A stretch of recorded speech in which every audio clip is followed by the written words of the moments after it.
Antonín Panenka hizo historia en la final de la Eurocopa de 1976, marcando el histórico penal de la victoria picando la pelota para derrotar a Sepp Maier.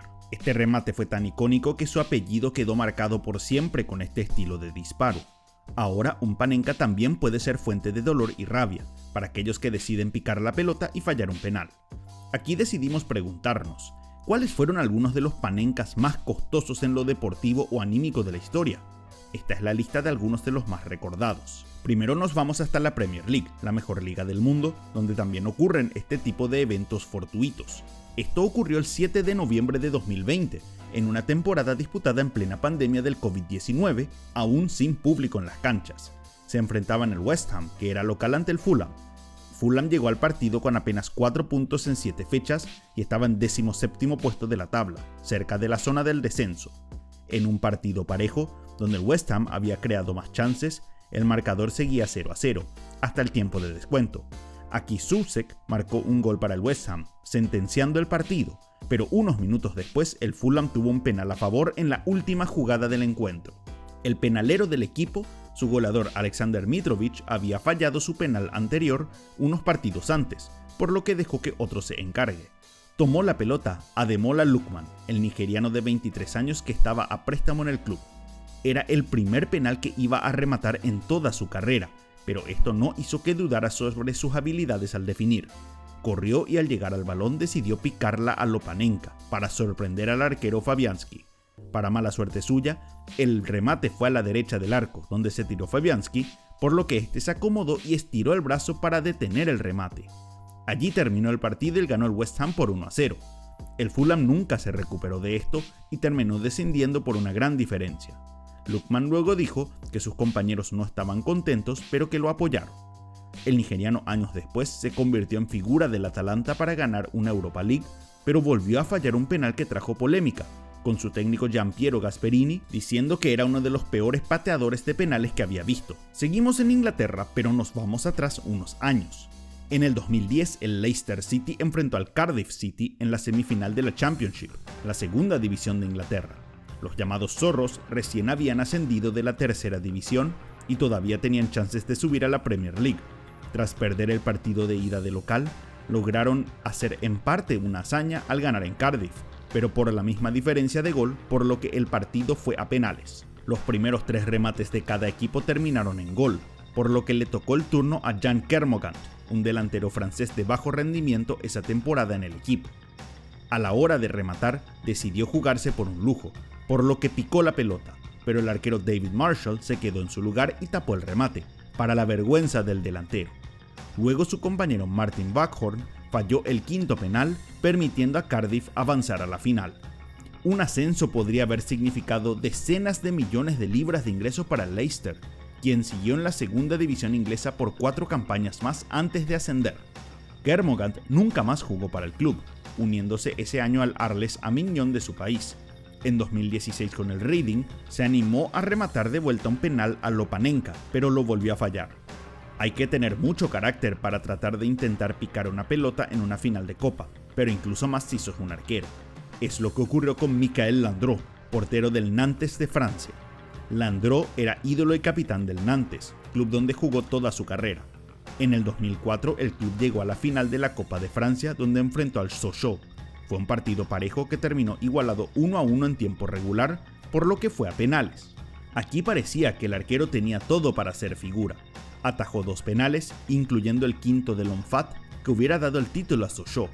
Luego Flaches falló el arco en el 7º penal, por lo que el Nantes podía ganar anotando el siguiente. ¿Quién tomó la pelota? Landreau, quien podía convertirse en leyenda.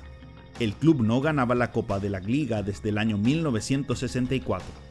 Él ya había decidido semanas antes qué haría y sorprendió a todos. Picó la pelota pero no sorprendió a su rival, Teddy Richer, quien se quedó y atrapó el balón. Nadie podía creer lo que había pasado.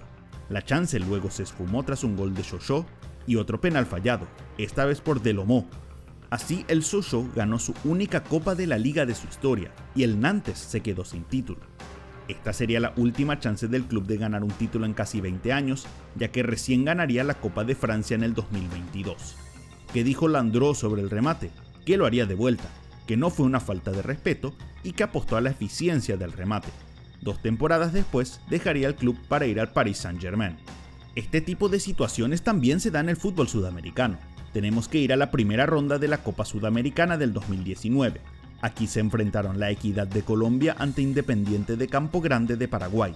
El equipo paraguayo clasificó a la Copa por la tabla acumulativa del 2018, pero había descendido a Segunda División, por lo que era el primer club de la historia del país en jugar un torneo internacional sin estar en primera.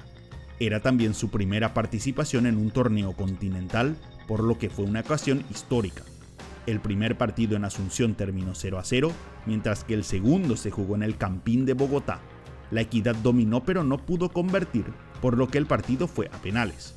Para la tercera tanda, ambos equipos habían fallado un penal cada uno, y en el tercer remate de Independiente, el encargado era el venezolano Bendrix Parra. Había fichado por el club azul esa temporada y todavía no había iniciado el torneo de intermedia, por lo que estos eran sus primeros encuentros con el club. Si anotaba el penal empataban la serie, pero decidió picarla, pero lo hizo tan mal que el portero Diego Novoa, quien se tiró al piso, pudo recuperarse y tapar el remate con el pecho. Fue uno de los peores panencas de la historia. Luego la serie terminaría con un remate fallado de Independiente en el quinto penal, por lo que el club paraguayo quedó eliminado, perdiendo un posible premio de $200.000 por avanzar de ronda, que sería 5 veces más su monto que recibía por televisación en la liga local. El club tomó una decisión durísima, rescindió el contrato de Bendrix, mencionando que querían dejar la situación atrás, aunque afirmaron que no creyeron que fue un hecho premeditado, solo una mala decisión. Parra dijo que se sentía culpable y que entendía que lo rescindieran, aunque pensaba que era algo injusto. Desde aquí Independiente nunca más volvió a la primera división o a clasificar a una copa internacional. Los panencas por definiciones de penales siempre causan enormes críticas, pero en especial cuando lo hace una de las estrellas del equipo. Esto ocurrió en el duelo entre Corinthians y Gremio por los cuartos de final de la Copa do Brasil en el 2013. El Chimao estaba en una temporada decepcionante tras ganar el torneo paulista, quedando corto en otros objetivos, por lo que la Copa do Brasil podía recuperar su logro deportivo. Ambos partidos de la serie terminaron 0-0, por lo que la definición terminó en los penales. Fue una tanda con muchos penales cerrados, 2 por lado, cuando llegaron al quinto penal de la serie. El elegido por el Corinthians fue su fichaje estrella del 2013, Alexandre Pato. El atacante fue comprado del Milan por 15 millones de euros, pero no tuvo la actuación dominante que se esperaba por ese monto. En el partido de vuelta tampoco participó mucho, pero el técnico Chite igual confió en él para el remate. Este partido además era especial para él porque comenzó su carrera en el Inter, el máximo rival del Gremio. Enfrente suyo estaba Dida, el histórico arquero que fue su compañero en el Milan. Pato fue para rematar y se animó a picar la pelota, pero no engañó al veterano Dida de 40 años, quien adivinó la intención de su compañero, atajando con facilidad el penal, dándoles el paso a semifinales. Pato recibió enormes críticas tras este penal, con incluso algunos rumores que sus compañeros quisieron agredirlo en el vestuario, algo que él luego negó. El atacante afirmó que decidió picar la pelota en una práctica antes del partido, considerando que conocía a Dida y que creía que este se iba a tirar antes porque tenía menos reflejos que en años anteriores. Este remate crucificó a Pato con la hinchada y solo jugó unos partidos más por el Corinthians, siendo luego enviado a préstamo en las siguientes campañas. Corinthians recién volvería a ganar una Copa do Brasil en el 2025, 12 años después. Uno de los penales olvidados por el tiempo es el de Maico Suell en el Udinese. El equipo italiano enfrentó a Braga en la fase previa de la Champions League del 2012, buscando un lugar en la fase de grupos. En el partido de vuelta empató 1-1 y la serie se definió por penales. Los primeros 4 pateadores anotaron sus remates y le tocó el turno a Maico Suell. Maico Suell llegó al club solo unas semanas antes, firmando un contrato de 5 años. En Brasil lo apodaron El Mago por su capacidad de gambetear. La cuestión es que usaba mucho la técnica y tenía gran confianza en sus habilidades. Había ingresado en el segundo tiempo y tenía que rematar el tercer penal. Lo hizo con tranquilidad. Tanta tranquilidad que picó la pelota al medio del arco. El arquero Beto adivinó la intención y retuvo el balón con facilidad, dejando en ridículo a Maico Suell. Lo peor estaba por venir. Ningún otro jugador falló su remate, con Micael convirtiendo el último gol para que el Braga avance a la fase de grupos. Esta no solo fue una enorme derrota en lo deportivo, ya que iba a ser la segunda vez en la historia que Udinese jugaría la fase de grupos de Champions, pero también económica. El pasar a grupos hubiera dado al club al menos 20 millones de euros de ingreso por parte de la UEFA.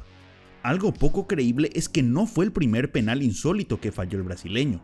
En el 2009 quiso hacer la famosa paradiña en una tanda del Botafogo en la Copa de Brasil, pero amagó y remató por el palo, eliminando a su equipo ante el Americano, un equipo de la liga estadual. Udinese nunca volvió a clasificar a la Champions League y el técnico Francesco Guidolin dijo que fue la peor decepción de su carrera. Mike Oswell nunca recuperó su nivel, siguió 2 temporadas más en Udinese y luego volvió al fútbol brasileño. Y sin dudas que el peor penal de esta lista fue el más reciente a nivel torneos, el de Brahim Díaz de Marruecos. Marruecos llegó a la final de la Copa Africana de Naciones ante Senegal como la gran favorita a ganar el torneo. Jugaba de local en el estadio de Rabat, con casi los 66.000 hinchas en las gradas apoyando al equipo. La selección llegaba como el primer equipo africano en ser semifinalista de un mundial y en el torneo demostró su nivel, recibiendo solo un gol en el camino a la final. La presión era alta, ya que la selección no ganaba el torneo desde 1976, ya serían 50 años desde su última Copa Africana. El partido fue parejo en todo momento, pero en los últimos minutos surgió la polémica, primero con un gol anulado a Senegal y pocos minutos después con un dudoso penal cobrado por el VAR para Marruecos. Senegal se retiró de la cancha y el juego se demoró casi 15 minutos, pero finalmente todo iba a continuar. El elegido para rematar, Brahim Díaz. El jugador de Real Madrid fue la figura de Marruecos, siendo goleador del torneo con 5 goles. Ya había convertido un penal ante Malí, pero no le tocó rematar en la tanda de penales ante Nigeria en semifinales, porque fue cambiado antes. No era un experto penalero, habiendo rematado solo 2 en toda su carrera de primera, ambos con la selección. Díaz también tenía que ganarse el corazón de los marroquíes, ya que antes había jugado con la selección española hasta que decidió jugar por la mayor de Marruecos en el 2024. En las juveniles de España ya tuvo una experiencia similar, rematando un penal a Lopanenka en la tanda de penales de la final de la Eurocopa Sub-17 del 2015, anotando en aquella ocasión. De cualquier forma, la confianza era total, e incluso la suya, ya que decidió nuevamente emular a Antonin Panenka para ser el héroe marroquí. Edouard Mendy nunca se lanzó y la atrapó, dejando a todo el estadio en shock. El equipo nunca se recuperó y Senegal terminó ganando el encuentro en tiempo extra. Brahim quedó desolado, teniendo que recibir el premio al goleador del torneo cuando quería esconderse de todo. Algunos mencionaron que Díaz falló el penal a propósito, en un acuerdo con los senegaleses, porque no fue penal el cobrado a favor de los marroquíes. Esto lo negó el propio Brahim, diciendo que será difícil recuperarse tras un error así y pidiendo perdón a los hinchas. Es difícil pensar que una final pueda definirse con un penal al último minuto nuevamente, por lo que este será el Panenka más costoso y doloroso de la historia. Para ustedes, ¿cuál fue el penal más costoso de esta lista? Para conocer más sobre otros hechos, hagan clic en el video de los conflictos de Kylian Mbappé.